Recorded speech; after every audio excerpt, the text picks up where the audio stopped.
Graças a Deus. Povo de Deus, paz do Senhor Jesus. Vocês estão bem? Quem trouxe Bíblia aí? Então se põe de pé para fazer menção da palavra de Deus. Quem trouxe Bíblia, abra comigo, por gentileza. Juízes, capítulo de número 6. Juízes, capítulo de número 6. Enquanto os irmãos procuram, permita-me louvar a Deus por essa oportunidade, tributar ao Senhor toda a honra e toda a glória. Permita-me louvar a Deus pela liderança dessa igreja, na pessoa do pastor presidente, pastor Júbio. Obrigado por me receber aqui, pastora Nega. Minha esposa está encantada com a senhora.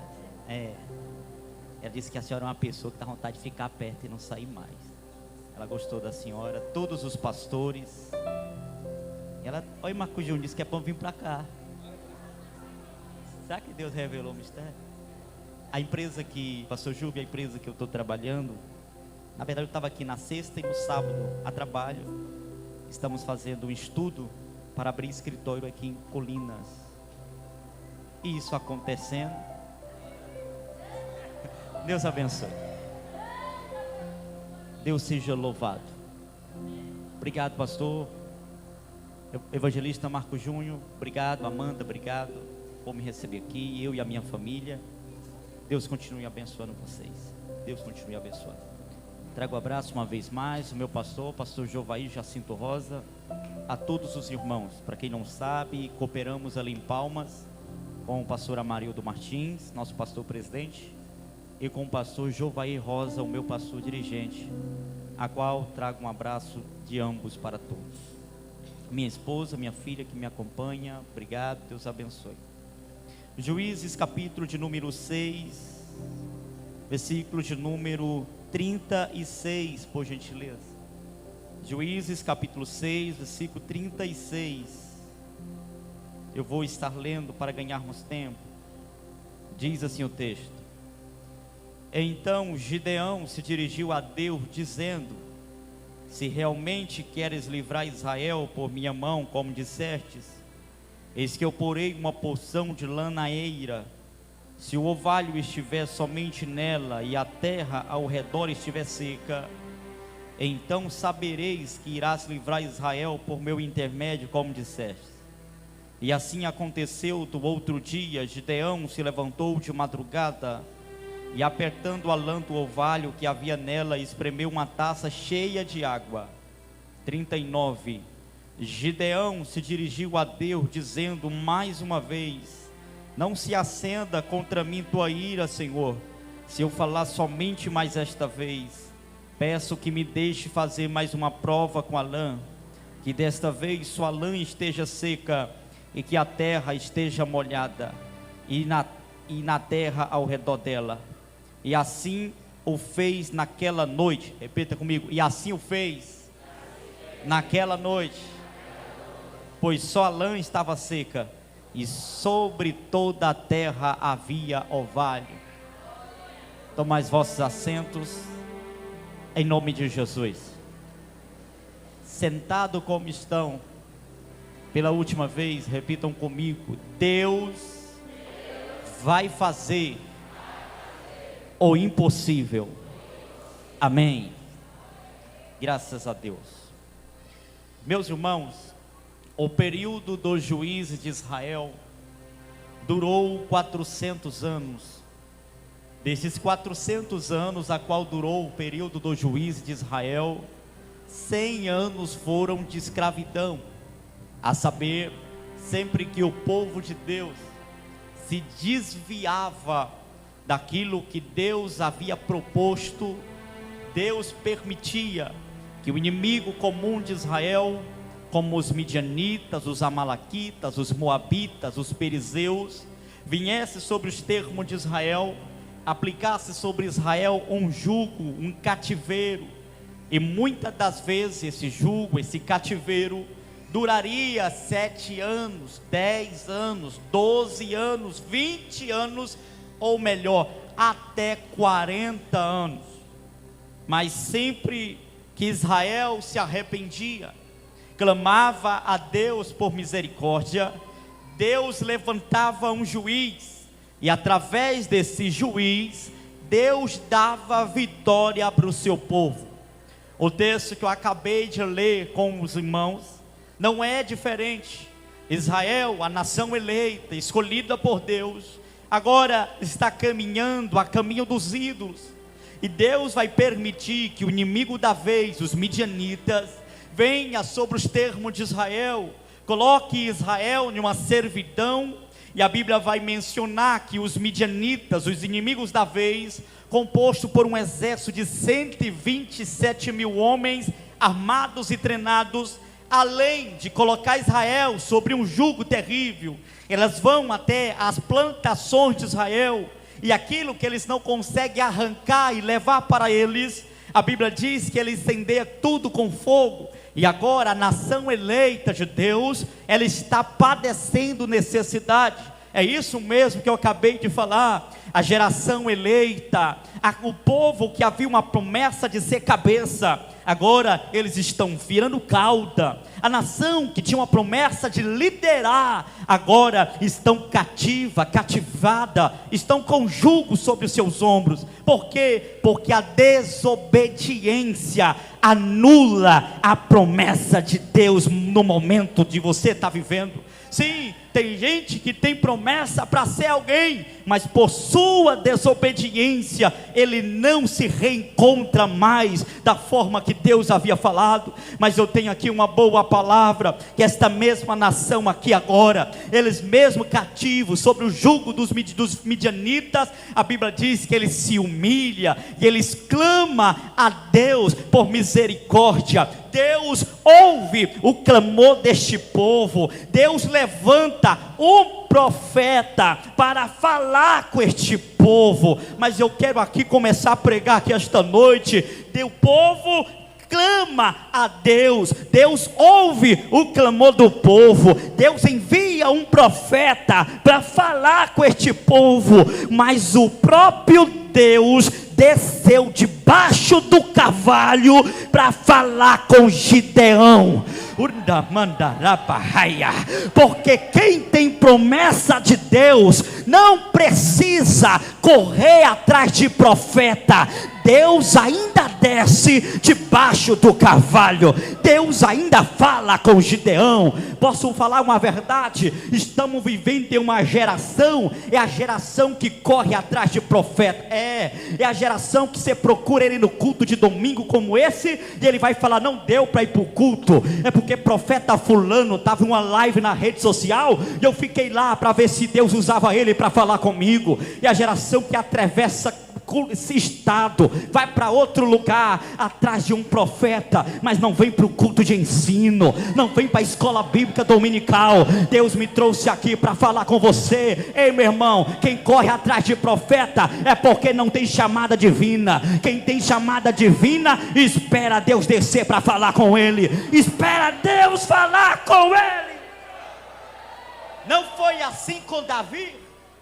Não foi Davi que foi atrás de Samuel, foi Deus que falou: Samuel, enche o chifre de azeite e vá atrás de Davi e unja ele rei de Israel.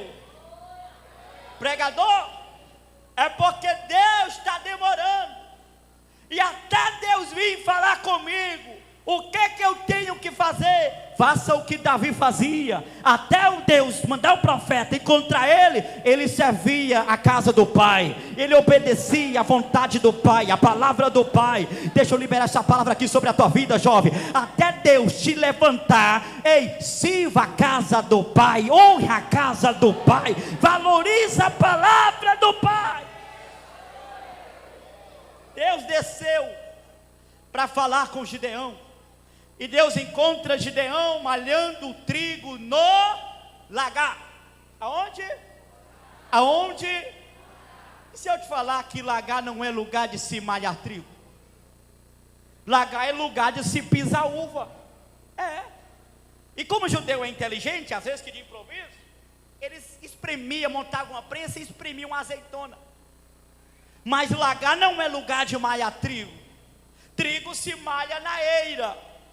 A pergunta é: por que Deus encontrou Gideão malhando trigo no lagar. Primeiro, porque Gideão não está pisando uva? Porque Gideão não tinha uva. Porque Gideão não está, sei lá, espremendo azeitona? Porque Gideão não tinha azeitona. Porque de tudo que Gideão conseguiu livrar das mãos dos midianitas, ele deu prioridade para o trigo. Povo inteligente, pastor, já pegou a palavra? De tudo que Gideão conseguiu livrar, ele deu a prioridade para o trigo. Porque segundo Gideão, dá para viver sem azeitona, dá para viver sem uva, mas não dá para viver sem trigo. Estamos vivendo em uma geração que é apaixonada pela azeitona, apaixonada pela uva. No culto da azeitona vem, porque ele gosta do movimento, ele gosta, sabe, do Pentecoste, ele gosta do pular, do falar em línguas. Mas no culto da palavra não quer vir. Mas eu vim aqui para dizer, dá para ter culto sem azeitona, dá para ter culto sem vinho, sem uva, mas não dá para ter culto sem trigo. Não tem culto sem palavra, não tem culto sem disciplina. Vai priorizar alguma coisa na tua vida, meu irmão? Então prioriza a palavra, prioriza o trigo. Segundo lugar, porque Gideão não está pisando uva? Porque ele não tinha. E não é porque ele não tem que ele vai ficar sem fazer nada. E a palavra é esta: ei, irmão, se não tem trigo, se não tem uva, malha trigo. Se não tem azeitona, malha trigo. Só não fica parado, pelo amor de Deus. Porque se você não estiver liderando, você não quer produzir. Se não estiver à frente, não quer fazer. Deixa eu te dar uma palavra aqui: se o trigo não está na mão, pisa uva. Se não tem uva, pisa azeitona. Mas faça alguma coisa, não fique parado, pelo amor de Deus. Terceiro lugar, Deus desceu e encontrou Gideão malhando trigo no lagar. Por que Gideão não está malhando trigo na eira? O próprio texto responde: e malhava Gideão trigo no lagar para se esconder dos midianitas. Porque o lagar é um lugar escondido, o lagar é um lugar escuro, poucas pessoas sabem onde fica. A eira não, a eira é um lugar alto, a eira é um lugar claro, todo mundo quer ir para lá. Tem gente que já está entendendo o que Deus vai falar aqui.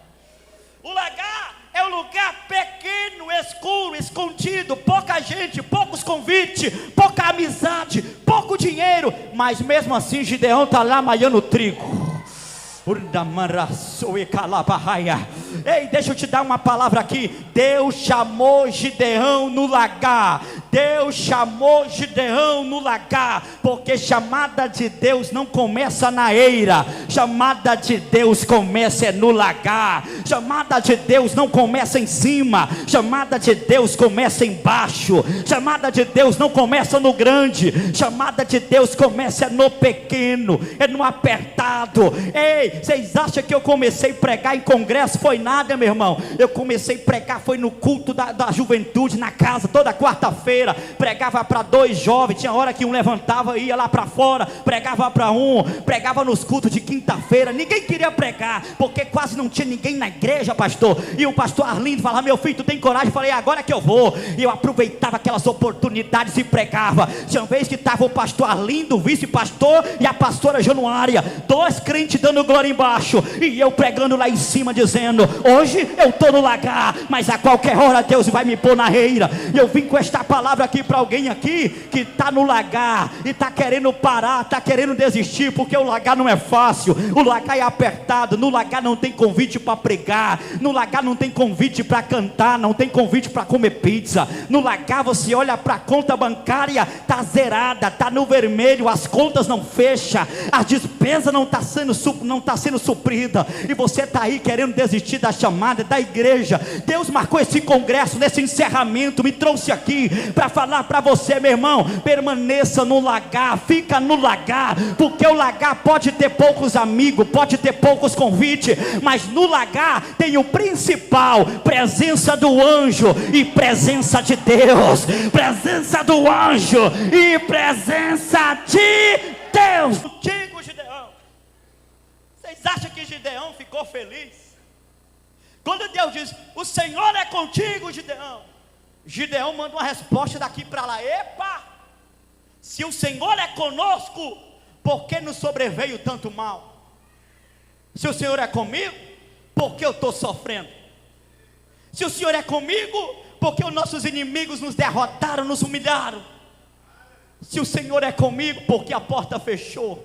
Deus está falando pelo menos com uma dúzia de pessoas aqui que está fazendo essa oração. Se Deus é comigo, porque esta porta não se abre de uma vez? Se Deus é comigo, porque meu filho não está aqui cantando no congresso? Se Deus é comigo, porque meu marido não aceita Jesus nunca? Se o Senhor é comigo, porque lá no meu trabalho todo mundo é promovido e a promoção para mim não chega? Se o Senhor é comigo, porque o dinheiro está tão curto, porque a conta bancária está tão vermelha? E eu vim aqui dizer: ei, o fato de você estar sofrendo não quer dizer que Deus não é contigo. E o fato de Deus ser contigo não quer dizer que tu não vai sofrer. Mesmo na prova, Deus é contigo. Com a porta fechada, Deus é contigo. Ei, com o marido desviado, Deus é contigo. Com o filho lá fora, nesse momento que você, tudo que você queria que ele tivesse aqui dentro, cantando, com a camiseta do congresso, eu venho te dizer: Deus é contigo. Deus é contigo. Deus é contigo. Olha para quem está do teu lado, prega aí para ela, para ele, fala: Deus é contigo. Deus é contigo. O Senhor é contigo, varão valoroso. Não já te enviei eu? É para que o verbo aqui, não já te enviei, está no passado. Em outras palavras, a Bíblia está nos dizendo que Deus havia visitado Gideão outras vezes. Em todas elas, Gideão apresenta a Deus uma desculpa. E nessa aqui não foi diferente. Gideão apresenta a Deus 3 desculpas. Primeira: eu sou o menor da minha casa. Segunda: a minha casa é a menor da minha tribo. Terceira: a minha tribo é a menor das tribos. Todas elas Jesus rejeitou na hora, porque Deus não aceita as nossas desculpas. E vou repetir: Deus não aceita as nossas desculpas. Pregador, por que Deus não aceita as minhas desculpas? Lá vai: porque aquilo que Ele quer fazer através de ti não vai ser com as tuas forças. Se fosse com as tuas forças, a primeira desculpa Deus aceitava. Mas como vai ser com a força dEle, com a graça dEle, com a unção dEle, com o poder dEle, com a providência dEle? Ele não aceita a tua desculpa. Deus está dizendo: se eu falei que é você, e é você que eu quero usar.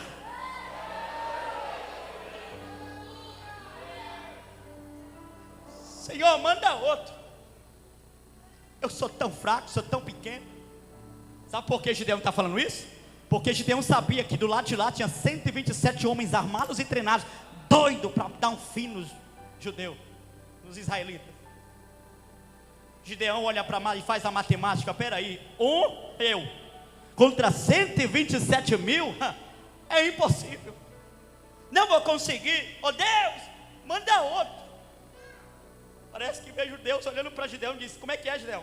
É, Senhor, manda outro. Com que livrarei Israel? Eu, tão pequeno, menor da minha casa, de uma casa tão pequena no meio da minha tribo, de uma tribo tão pequena em Israel, manda outro. Como vou vencer 127 mil? Parece que vejo Deus: então teu problema é a matemática. É, Deus, eu, contra 127 mil, é impossível. Vai dar glória. Deus olha para Gideão e diz: Gideão, então eu vou inverter a matemática agora.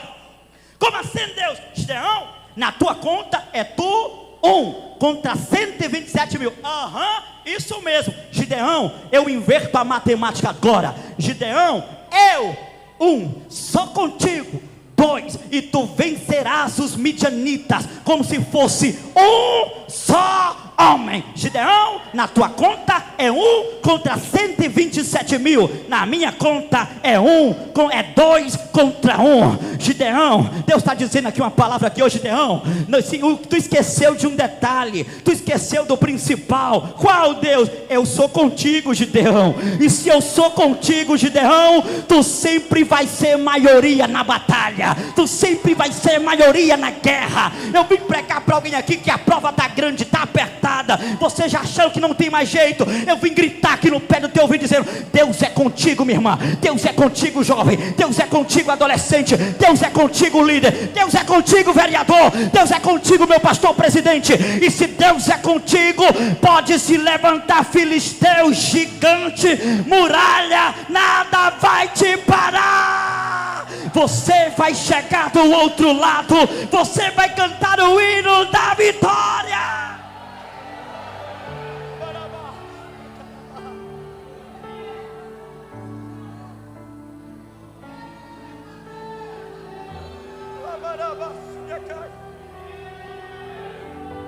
Há uma unção de Deus neste ambiente.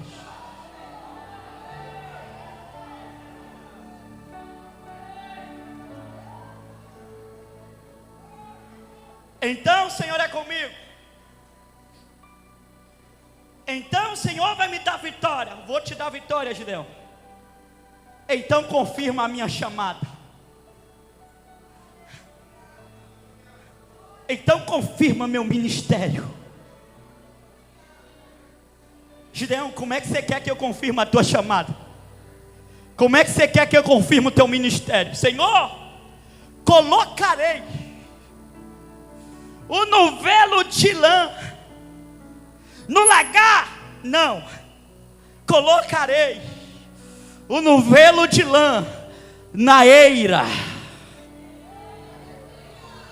Porque chamar, Deus chama no lagar, mas confirmar, Ele confirma na eira. Chamar, Deus chama no pequeno, mas confirmar, Ele confirma no grande. Chamar, Deus chama no escondido, no quarto, no culto, mas confirmar, Ele confirma no público. Eu vim pregar para alguém aqui que Deus chamou no lagar. Deus fez promessa no lagar. Deus falou que ia levantar no lagar. Deus falou que ia usar no lagar. E a palavra é esta: está chegando a tua hora, está chegando a tua vez. A eira te espera.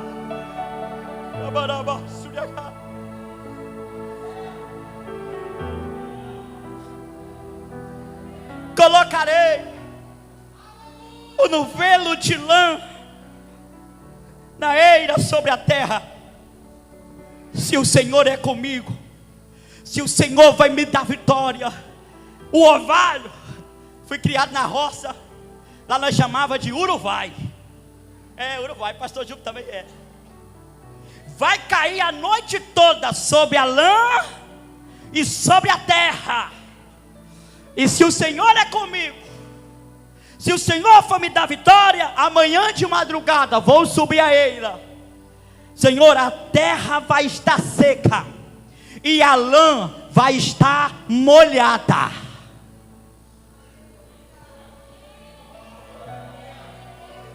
Gideão se levanta de madrugada. Gideão sobe a eira. Tu vai dar glória. A terra está seca e a lã está molhada. Deus está dizendo para Gideão: Gideão, eu vou te dar vitória.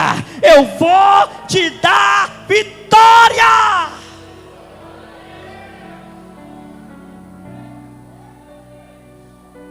Se Gideão parasse aqui, Gideão iria para a batalha com 32 mil soldados. Deus acabara de confirmar que ia dar vitória para eles. Mas Gideão foi se meter a besta de fazer um segundo pedido para Deus. Deus, não me tenha por abusado. Não me tenha por enjoado. Parece que vejo Deus falando: ô Gideão, tudo de novo, o que foi? Se o Senhor for comigo, se o Senhor for me dar vitória, eu quero fazer um segundo pedido para o Senhor. Qual, Gideão? Ô Deus, agora eu quero o contrário.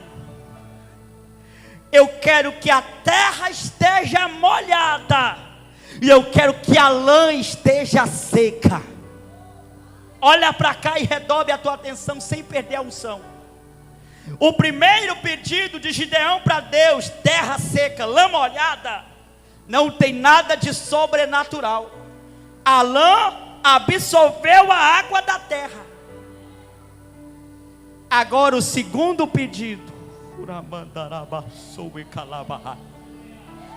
agora terra molhada e lã seca já não entra mais no campo do difícil, já não entra mais no campo do possível. Terra molhada e lã seca já está no campo do impossível. Mas Gideão se levanta de madrugada. Gideão sobe a eira. Se tu não dá glória, eu pulo bem aí e te pego. A terra está molhada e a lã está seca. Deus está dizendo para Gideão: Gideão, nem é que eu tenha que fazer o impossível, mas eu vou te dar vitória. Eu vou te dar vitória.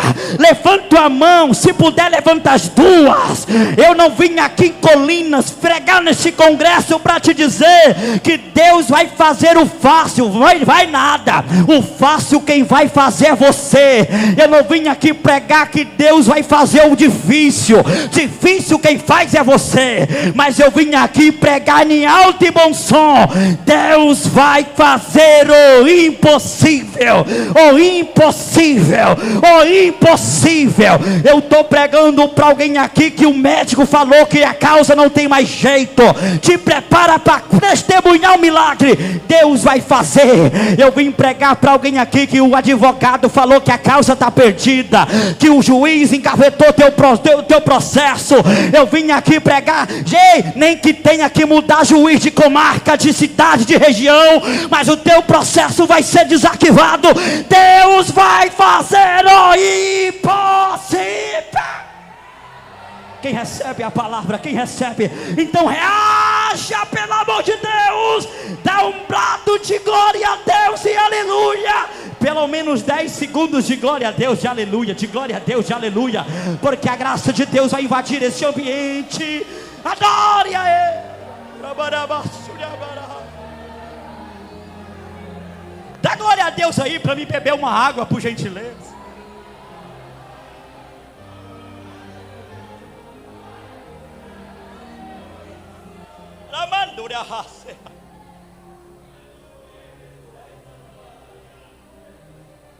Deus ia fazer no campo do possível, terra seca, lã molhada. Mas Gideão pediu no campo do impossível. Tem quantos contigo, Gideão? Senhor, tem 32 mil. Deixa eu te dar uma notícia. Tu não vai com 32 mil. Senhor, como assim? Gideão tinha feito cálculo. 32 mil contra 127 mil. Gideão fez o cálculo, dividiu e deu 4 midianitas para 1 gideonita. Gideão olha para o seu exército e diz: ei, 4 de lá contra 1 daqui. Vocês dão conta? Pastor Jube, sempre tem alguém que é amostrado. Levantou a mão e diz: ei, Gideão, 4 de lá contra 1 daqui. É possível. Deixa com a gente, Gideão. Parece que vejo Deus olhando lá de cima. Se eu dar vitória com 32 mil, a glória vai ser deles, a glória não vai ser minha. Gideão, os covardes e medrosos voltem. Voltaram 22 mil. Sobrou quantos? 10 mil. Gideão pega a calculadora. 10 mil contra 127 mil. 12 mais um. Gideão olha para o seu exército e diz: ei, 12 mais um de lá contra um daqui, vocês dão conta? Aquele soldado pensa: Gideão, é difícil, mas deixa com a gente. Teve uma batalha aí contra os filisteus que eu derrubei 15. Teve uma guerra aí contra os amonitas que meu amigo aqui, o Juninho, derrubou 20. É difícil, mas deixa com a gente. Parece que vejo Deus olhando de cima. Se eu dar vitória com 10 mil, a glória vai ser deles, a glória não vai ser minha. Gideão, manda o povo beber água. Agora fica bom. Os 10 mil desceram a fonte de Herodes. Olha para cá, 9.700 se curvou, 9.700 se agacharam, meteram a boca na fonte para beber água. No momento antes, levava a mão na água, trazia na boca e lambia água na mão. A conta é esta: enquanto os 9.700 bebia 2 litros, os 300 bebia 200 ml, mas não se curvaram, não se agacharam, não se renderam. Eu vim pregar para alguém aqui que está dizendo: pregador, eu vi gente chegar depois de mim, já bebeu mais água do que eu. É porque quebrou degraus, quebrou princípio, avexou os processos, não esperou, não suportou o tempo. Mas eu vim pregar para alguém aqui que está bebendo água na mão tem 10 anos, tem 5 anos, tem 7 anos, e a palavra é esta: continua, continua, porque quem tem promessa de Deus não se apressa para beber água. Uma hora a porta abre, uma hora o ministério flui, uma hora a chamada acontece. Aleluia.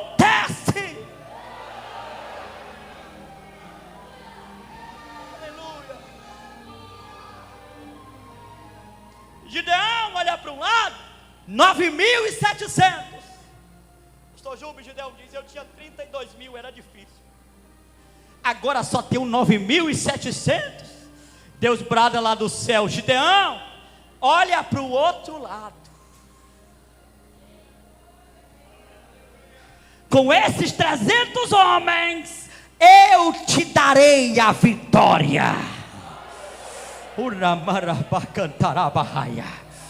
Pela última vez, Gideão pega a calculadora e faz o cálculo: 127 mil. Conta 300, 450. Gideão olha para o seu exército: ei, 450 de lá contra um daqui, vocês dão conta? Aquele soldado começou a encostar na parede, ficar amarelo, começou a bater um joelho no outro, olhou para Gideão e disse: que história é essa, Gideão? Que é isso, meu líder? Quer dizer que cada um daqui tem que derrubar 450 de lá? Gideão, e se porventura o Juninho errar a espada e cair no campo, eu tenho que dobrar minha conta para 900. Gideão, é impossível. Parece que vejo Deus ouvindo a história. Como é que é? Gideão, é impossível. Deus diz: agora vou dar vitória, porque a vitória é deles, mas a glória é minha. A vitória é deles, mas a glória é minha. Permita-me ministrar essa palavra sobre a tua cabeça. Ei, Deus vai te abençoar, mas a glória é dele. Deus vai te prosperar, mas a glória é dele. A porta vai abrir, mas a glória é dele. A promoção vai chegar, mas a glória é dele. Salário vai dobrar, pega aí, crente, mas a glória é dele. A glória é dele. A glória é dele. Quem pode mandar glória para ele? Adore a ele.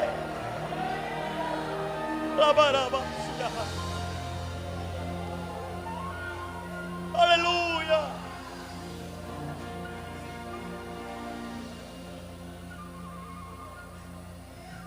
Senhor, 300 é muito pouco. É com esses 300 que tu vai para o campo de batalha. Senhor, 300 é impossível. Gideão aprendeu uma lição que você vai aprender aqui hoje. Deus não precisa de muita gente para cumprir promessa. Eu vou repetir em alto e bom tom, porque eu estou falando para jovens e adolescentes aqui, e eu vou falar em alto e bom tom. Deus não precisa de muita gente para cumprir promessas na tua vida. Pastor Júlio, eu sou coordenador de jovens lá em Palmas. E em um evento de jovem, depois do culto, uma jovem me procurou e falou: meu líder, eu não acredito nas promessas de Deus na minha vida. Eu falei: que história é essa? Eu falei: por que mesmo tu não acredita? Porque a minha família não acredita. Eu falei: e o que mais? Os meus amigos não acreditam, meus vizinhos não acreditam. Eu olhei para ela e disse: tu acredita?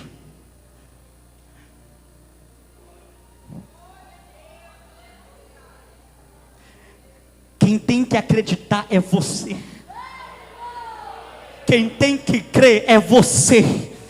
Quem tem que abraçar é você. Porque se Deus ministrou uma palavra, esta palavra não depende de família, não depende de vizinho, não depende de amigo. Se você toma posse desta palavra e acreditar, Deus vai cumprir na tua vida. Aleluia. Pregador, 300 é muito pouco.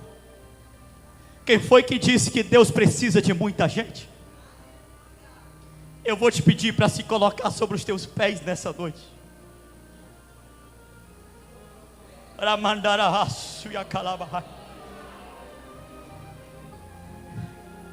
Deus não precisa de muita gente. Deus só precisa de alguém disposto.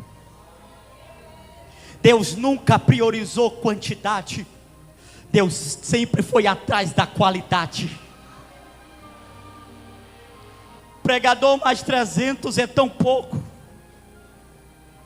Posso falar uma palavra, tu vai dar glória? Se tiver 32 mil, Deus vai usar os 32 mil. Mas se não tiver 32 mil, tem problema não. Deus vai usar os 10 mil que não são covardes nem medrosos. Se não tiver 10 mil que não é covarde nem medrosos, tem 7 mil que não se curvaram diante de Baal. Se não tiver 7 mil, tem 600 valentes que resgataram o Ziclac sobre a liderança do rei Davi. Se não tiver 600, tem 400 valentes na caverna de Adulão. Se não tiver 400, tem 300 valentes de Gideão. Se não tiver 300, tem 120 crentes que foram cheios do Espírito Santo em Atos capítulo 2. Se não tiver 120, ele vai usar os 70 homens que receberam a unção que estava sobre a cabeça de Moisés. Se não tiver 70, Deus vai usar os 50 profetas da escola de Eliseu. Se não tiver 50, Deus usa os 37 valentes de Davi. Se não tiver 37, tem 24 anciões que tiraram as suas coroas diante do trono e entoam um cântico de adoração dizendo: digno é o Cordeiro de receber toda a honra e toda a glória. Se não tiver 24, Deus vai usar os 12 apóstolos da igreja primitiva. Pregador, e se Judas trair, tem problema não. Deus vai usar 11 e colocar o Matias no lugar do Judas. Pregador, e se não tiver 11, Deus vai usar os 7 diáconos da igreja primitiva. E se não tiver 7, Deus usa as 5 virgens que tinha azeite na botija. E se não tiver 5, Deus usa os 4 leprosos que ficavam na porta de Samaria. E se não tiver 4, tem 3 jovens que não se curvaram diante da estátua de Nabucodonosor, mas passeava na fornalha de fogo ardente, para lá e para cá, porque jovem de Deus não tem medo de fogo. Ele anda no fogo, passeia no fogo, canta no fogo, prega no fogo, fala línguas no fogo, marcha no fogo. Recebe aí, vai, Deus vai te usar. E se não tiver 3, Deus usa dois, Barnabé e Paulo. E se Barnabé e Paulo brigar, Deus usa Paulo e Silas. E se não tiver Paulo e Silas, Ele usa Elias e Eliseu. E se não tiver Elias e Eliseu, Ele usa Josué e Caleb. E se não tiver Josué e Caleb, Ele usa Moisés e Miriam. E se não tiver Moisés e Miriam, não tem problema não. Deus desce em Colinas do Tocantins neste domingo à noite, no encerramento desta festa, e escolhe pelo menos 2 jovens pentecostal cheio do Espírito Santo, e levanta e usa, e usa, e usa, e usa, e usa. Tem 2 aqui, tem 2 aqui, tem 2 aí atrás, tem. Se tiver, reaja, meu irmão, faz barulho, fala para Deus que tu está disponível, vai, fala para Deus: Senhor, me usa. Tem 2 aqui. Se não tiver, aqui no altar tem, eu sou um, aqui tem outro, ali também tem, ali também tem, aqui também tem, aqui na frente tem. Reaja.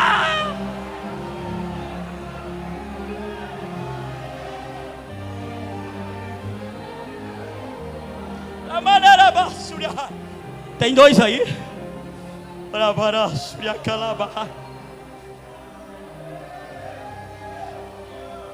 Pregador, e se não tiver 2? Só é para quem é de Bíblia.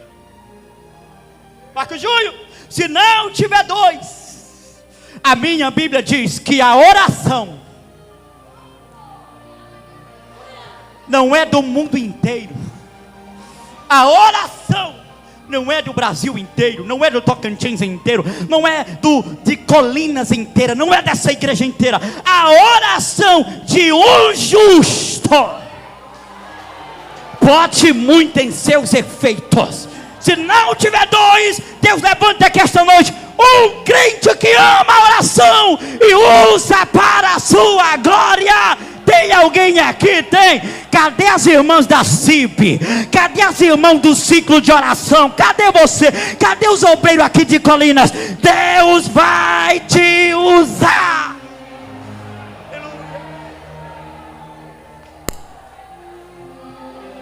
Aleluia. Aleluia.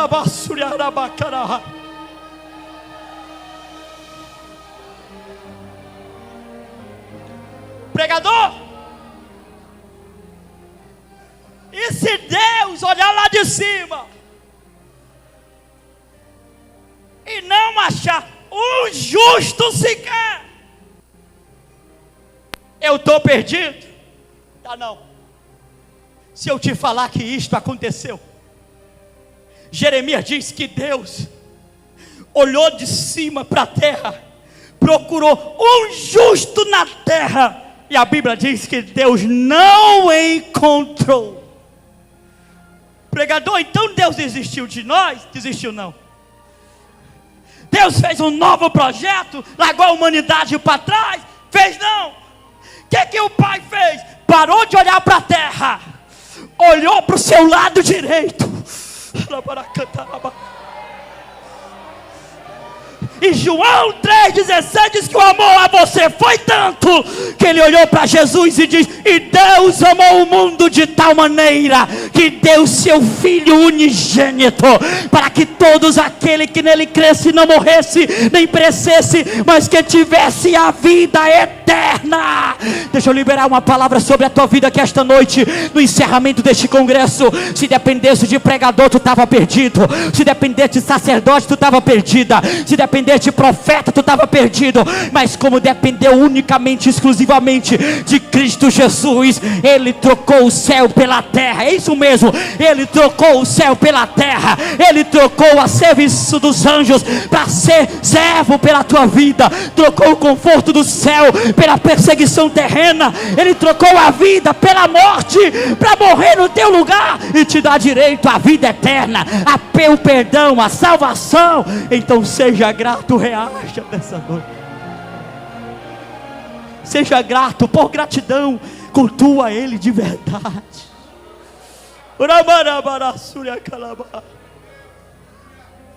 Para me orar por vocês, pregador. E se não tivesse um? Se não tivesse um, Ele multiplicava o zero. Eu encerro agora de verdade. Pregador, se lá em Palmas vocês não estudam, aqui em Colinas nós estudamos. E nós sabemos que 0 não se multiplica. Porque 0 vezes 1 dá 0. 0 vezes 1000 dá 0. É impossível, pregador, multiplicar o 0. Concordo contigo. Eu não multiplico o 0. Pastor Júbilo, por mais que o senhor seja tão sábio, o senhor não multiplica o 0. Pastora Nega, a senhora não consegue multiplicar o 0. Marco Júnior, você não consegue multiplicar o 0, porque é impossível para mim, para você e para nós. Mas há uma pergunta na Bíblia, eu vou encerrar com ela, e você vai reagir com a maior glória que você puder. A pergunta é esta: porventura há alguma coisa impossível para o nosso Deus?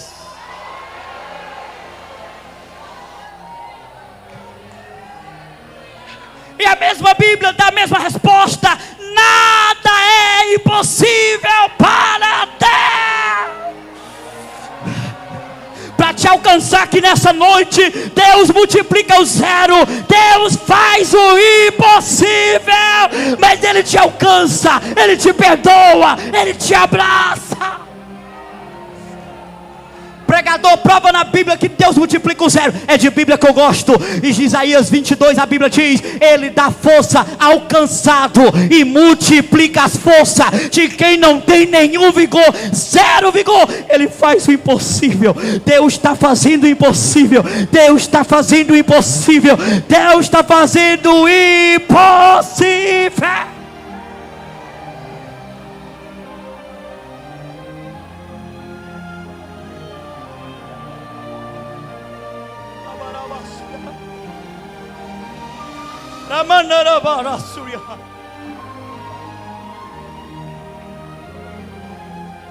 Eu tenho 5 minutos para orar por você. Você que está afastado da igreja, você que está aqui, você ainda não entregou tua vida para Jesus. Você que está distanciado, Jesus está te chamando aqui esta noite. Cadê a primeira pessoa para Jesus aqui esta noite? Aonde você estiver, levante uma das suas mãos, que eu preciso orar por você. Cadê a primeira pessoa para Jesus? Temos a primeira pessoa. Você que está próximo dessa pessoa, prega para ele aí e fala: meu irmão, a hora é agora, eu vou lá contigo. Cadê a primeira pessoa para Jesus? Deus tem uma obra para fazer aqui e eu não tenho muito tempo agora. Eu preciso orar aqui para um segundo grupo. Tem alguém? Se não tiver, eu vou chamar o segundo grupo. Eu quero orar por você que está enfermo.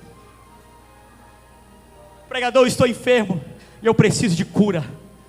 Eu quero te convidar a sair do seu lugar e vir para o altar. Você que está com alguma enfermidade, dor de cabeça, dores na coluna, independente da enfermidade que seja, eu preciso orar por você essa noite. Sai do seu lugar e vem. O segundo grupo, você que está com a causa na justiça, que é impossível, eu preciso orar por você também aqui essa noite.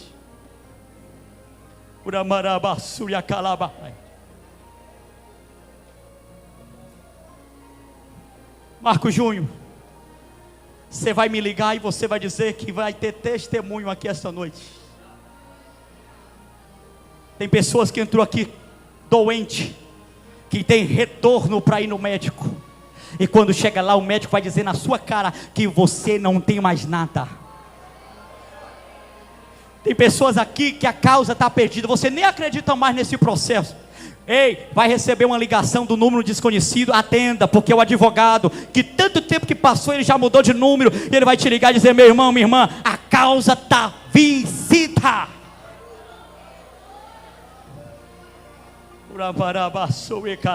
Pode vir mais para frente aqui, chega aqui pertinho do altar.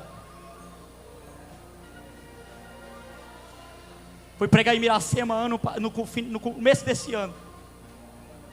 Era 2 dias, sábado e domingo. Era uma festividade como essa, numa fazenda, lá no Brejinho.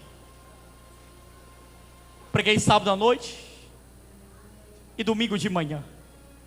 Sábado à noite eu preguei lá no meio daquelas mais de quase 400 pessoas. Tinha um homem que estava em tratamento de câncer. Ele estava fazendo tratamento de câncer. E o estado estava tão avançado que ele já estava fazendo quimioterapia. Segundo o médico, ele não tinha mais muita expectativa de vida, não tinha retorno para a doença. Ele estava sentindo tanta dor, Marcos Júnior, que ele não suportou ficar o culto de sábado todo. No meio do culto ele foi embora chorando para casa de dor.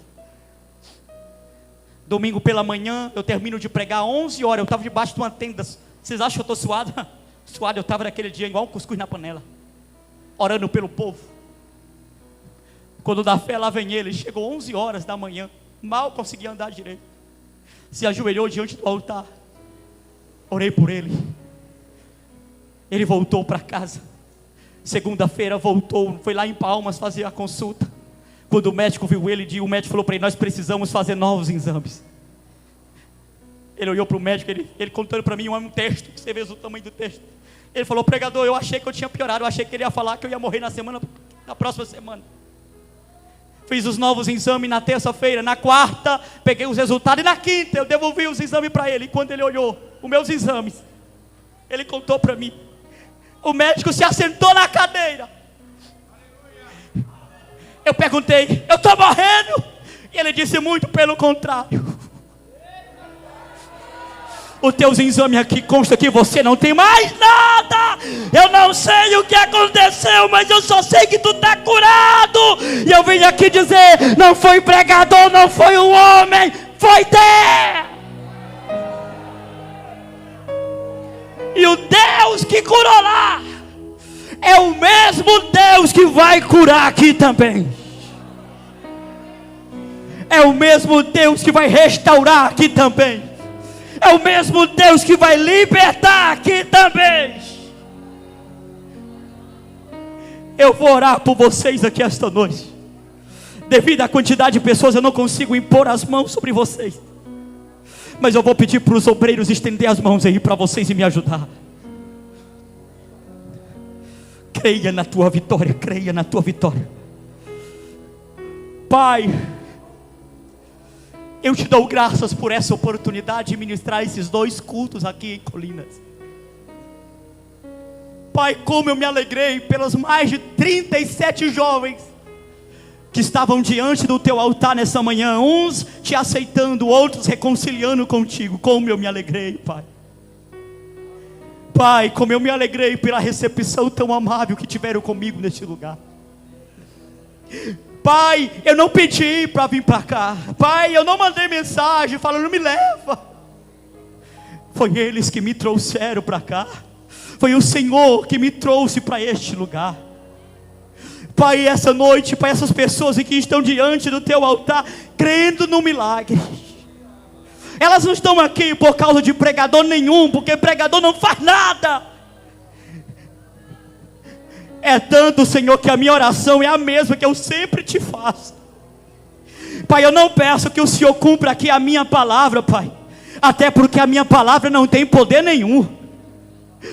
A minha oração aqui é que o Senhor cumpra a sua palavra, porque a tua palavra está escrito: se tiveres alguém enfermo no vosso meio, chame os presbíteros da igreja, eles vão impor as mãos e eles serão curados. Eu não te pedi para ser ungido presbítero, foi o Senhor que me ungiu. Então eu te peço, Pai, cumpra a tua palavra aqui esta noite. Começa a visitar agora com cura. Sejam tocados pelo Espírito Santo. Começa a tocar com cura. Doenças malignas, ouve a palavra do Senhor. Vai embora agora. Câncer maligno, em nome de Jesus, eu te repreendo. Vai embora agora, e que a tua filha testifique o milagre, em nome de Jesus.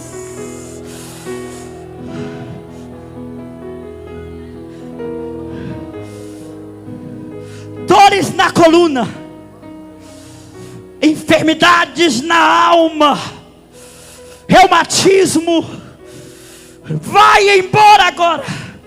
Eu te repreendo, espírito maligno, vai embora, saia dela, pega a tua bagagem e vai embora agora. Depressão, em nome de Jesus, vai embora. Eu vou pedir para vocês abrir só um espaço aqui. Abre só um espaço aqui. Olha para mim, moça de vermelho. Abre um espaço aqui. Só me abre um espaço bem aqui, bem aqui. Porque eu quero aqui, neste exato momento, você. Porque eu estou pregando para alguém. Segura. Eu estou pregando para alguém aqui que não está conseguindo dormir direito, por causa da ansiedade que está tanta. Você não está conseguindo dormir. Você tem que tomar remédio para dormir. E está difícil, está difícil. Eu preciso orar porque Jesus está te quebrar essa corrente agora. Vem aqui, aqui no altar, pode vir. Tem gente para vir aqui, vem.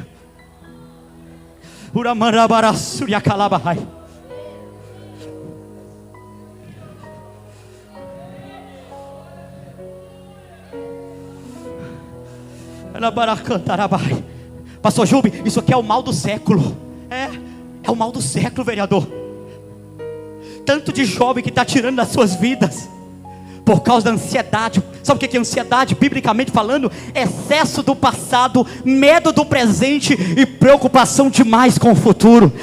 Tem jovem que é o tempo todinho se matando de preocupação. Meu Deus, a minha faculdade, meu Deus, e agora? Eu estou perdido, eu vou morrer. Ei, criatura, tu só tem 14 anos, tu só tem 15 anos, tu tem uma vida toda pela frente.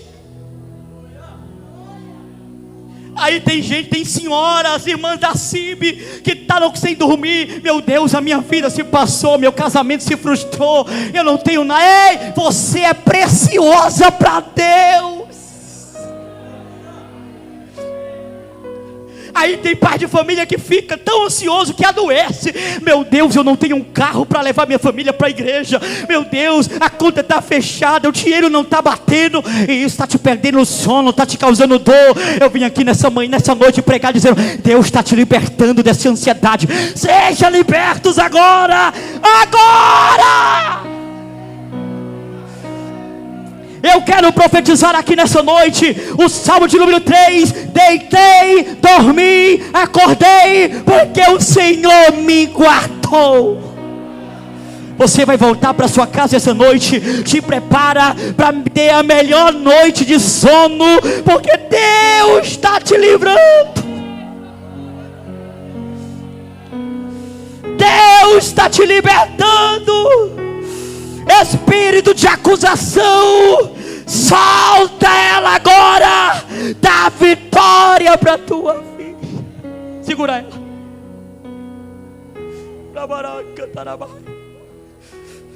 Deus,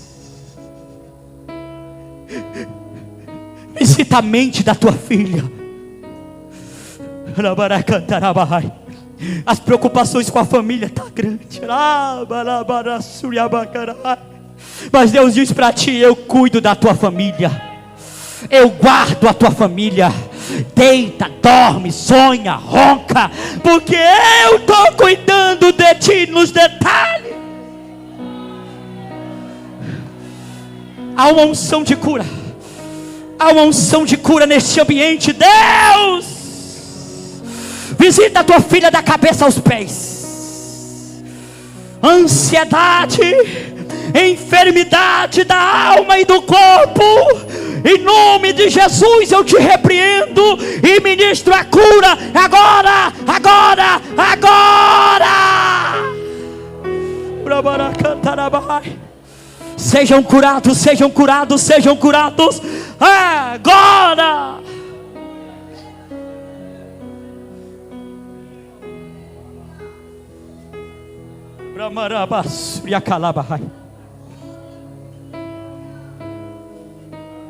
Espírito de suicídio,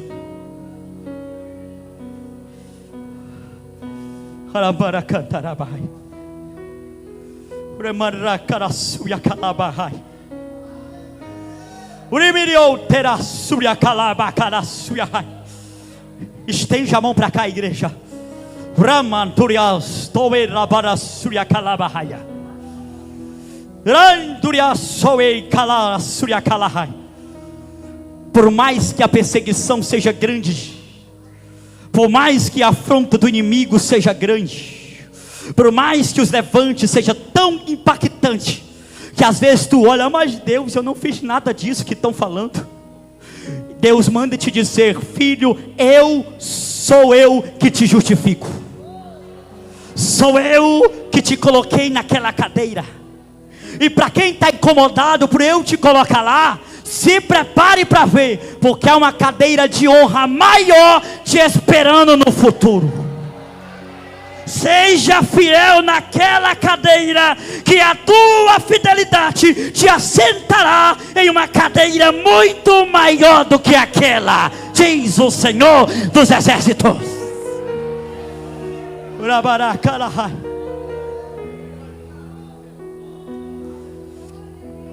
Abençoa a tua igreja, abençoa o teu povo.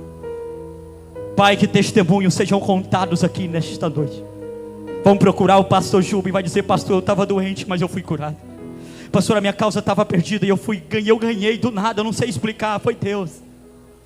Eu estava sem dormir, pastor, naquela noite, pastor, eu não sei se foi cansaço do congresso, mas eu apaguei, quase me atrasei para o serviço. Que Deus em Cristo vos abençoe. Aonde vocês estão, segura mais um momento.